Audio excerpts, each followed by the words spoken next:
Hello, everybody. My name is Mark Koch, and this is joint work with Dominik Kirst on mechanizing the undecidability, incompleteness, and completeness of second-order logic in Koch.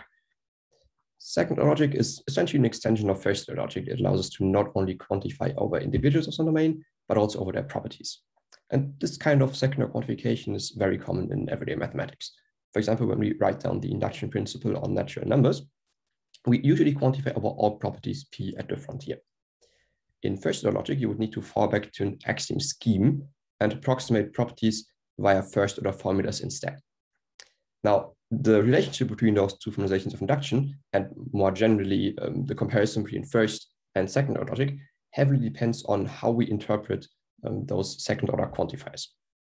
And there are essentially two main semantics one can choose from here. First, there's full semantics, where the quantifiers span the full relation space. So in our example here, this means that P really ranges over all properties on natural numbers.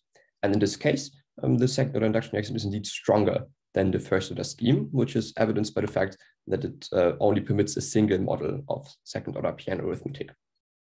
And as a consequence of this, you can show that many of the characteristic properties of first-order logic, especially completeness, no longer hold in second-order logic when working with full semantics. Alternatively, you could switch to Henkin Semantics, where the relation space is generalized, and then you can show that you can recover completeness and many of the other meta properties that we know from first-order logic. Of course, those results are all well known. For instance, a good reference is the book by Shapiro. Our contribution is that we analyze those results in constructed type theory and mechanize them using the Koch proof assistant. Before looking at the results in more detail, I want to start off with some brief remarks on our mechanization. So to give a bit of context, because of previous work, we already have experience with mechanizing the meta theory of first-order logic, which at least syntactically is similar to second-order logic. And so our syntax is defined in terms of a signature of function and predicate symbols, and the terms are just the terms of first-order logic, so consisting of variables and function applications.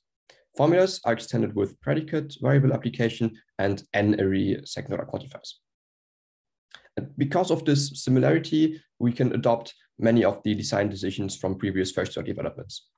For instance, we make use of the Brown encoding of binders, and equality is not built into our syntax.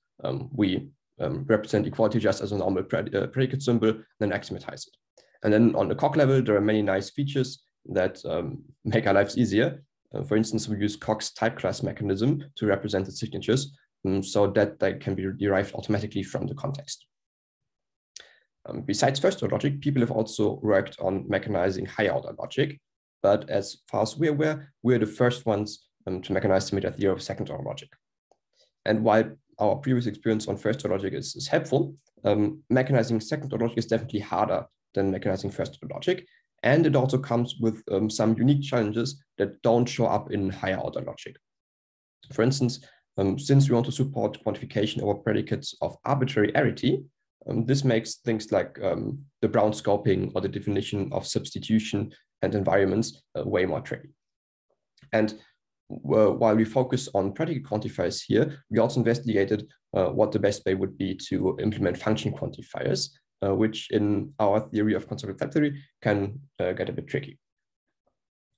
All right, so let's start off with full semantics, which is essentially just an extension of the usual Tarski semantics for first-order logic. So we say a model consists of a domain and interpretations for function and predicate symbols. And then the semantics just maps the connectives and quantifiers to their counterparts in our method theory. And as I said, in full semantics, the second-order quantifiers range over the full n-array relation space. I also briefly mentioned second-order Peano arithmetic, which besides induction also contains the axioms listed here. And as I said, if we work with full semantics, then there's only a single model of PA2. This property is called categoricity. We say PA2 is categorical, which means that all of its models are equal up to isomorphism. And this can be verified fairly easily. So if we have two models of PA2, we can inductively define a relation by relating the zero interpretations and relating the successors if x and y are already related. And you can verify that this relation is indeed an isomorphism using the induction axiom, which essentially just follows the usual textbook proof. One interesting point, however, is that we need to give this isomorphism as a relation, and we cannot give it as a function. That is because our only means of inspecting the structure of individuals is via the induction axiom, which is inherently propositional, so we cannot extract computation information from it. Therefore, we need to stick to relations or predicates here. But nonetheless, categoricity is a major point of disagreement between first and second order logic, because in first order logic, it's simply not possible to give a categorical maximization of the natural numbers because of the Löwenheim-Skodum theorem. This in turn also directly means that second order logic does not have the Löwenheim-Skodum property when working with full semantics. We can also use categoricity to rule out another of the main properties of first order logic, namely compactness. To see this, we can consider the following infinite theory consisting of PA2 and then statements that assert that X is not a numeral. Of course, if we only look at a finite subset of the theory, then we have a model. Just take the natural numbers and choose a value for X that is not constrained by this finite subset.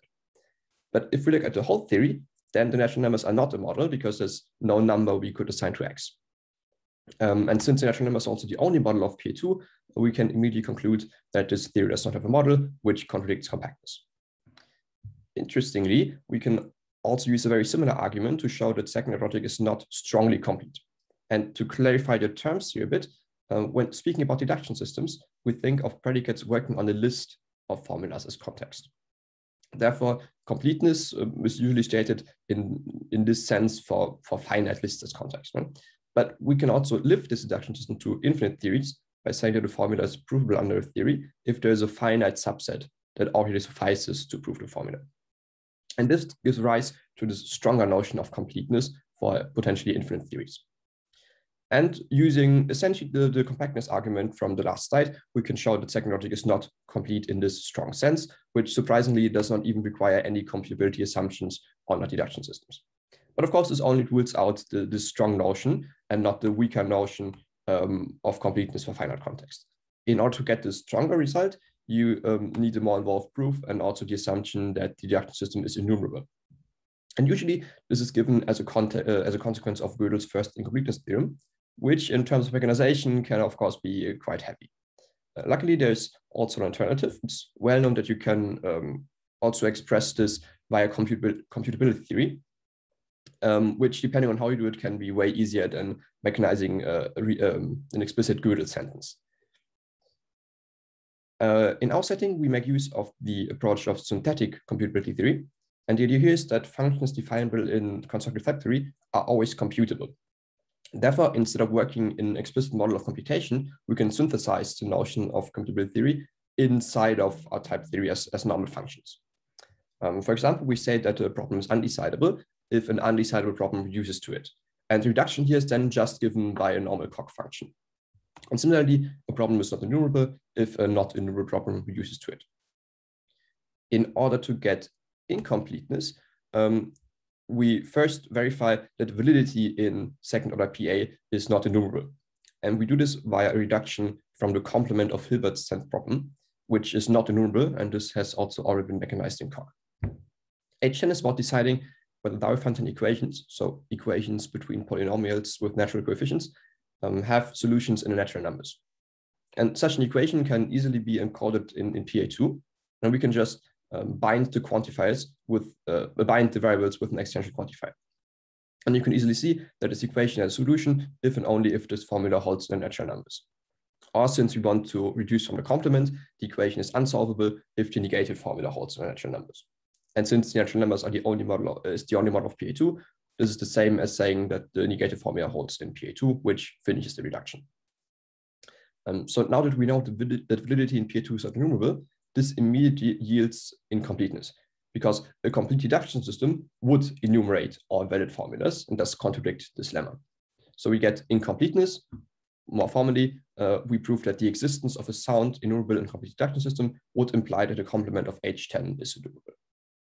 We can also use this same reduction to get undecidability results for second order logic, namely the validity and satisfiability is undecidable, especially in the empty signature.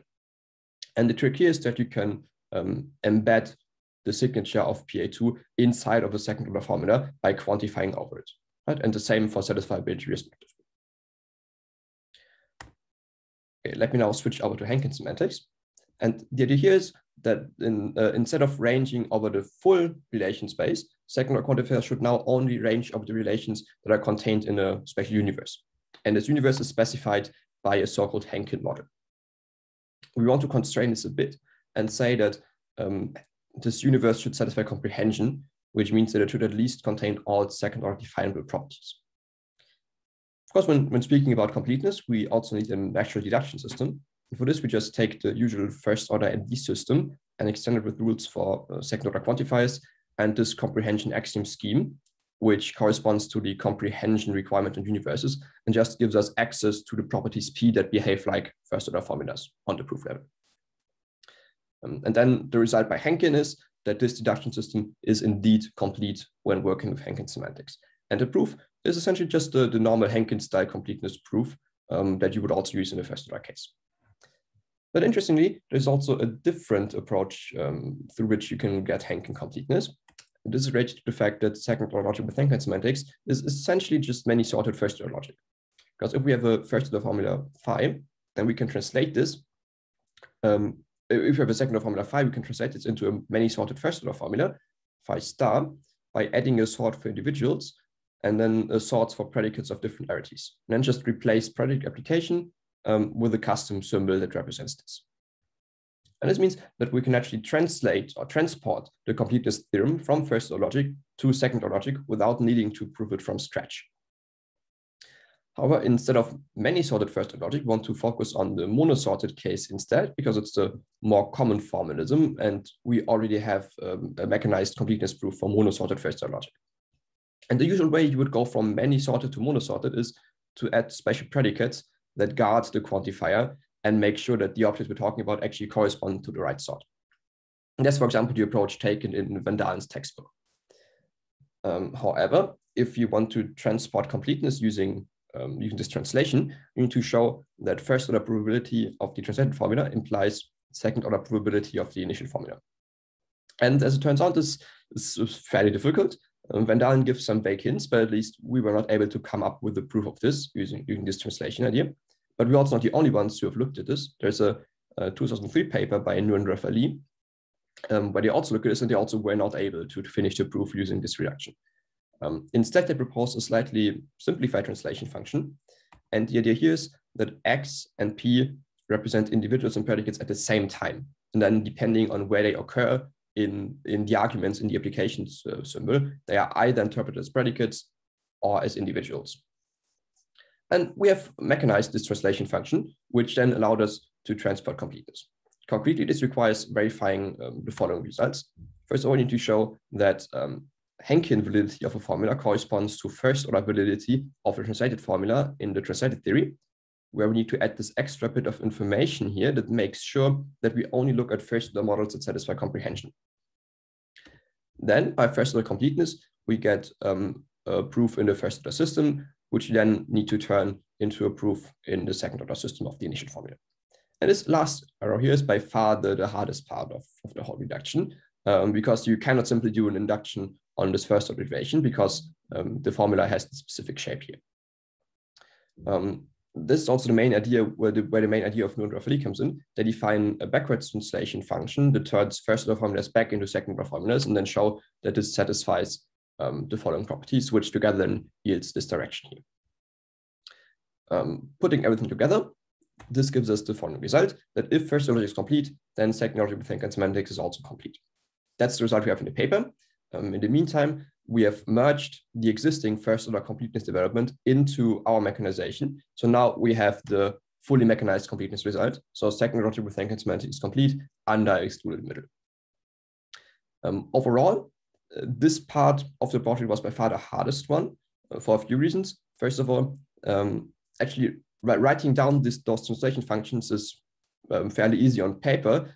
Implementing this in our Brown encoding is tricky because you need to be very careful how the scoping of the Brown indices work in order to do this right. And also verifying this property and this property here is tricky because this involves doing derivations in the deduction system, which can be quite tedious.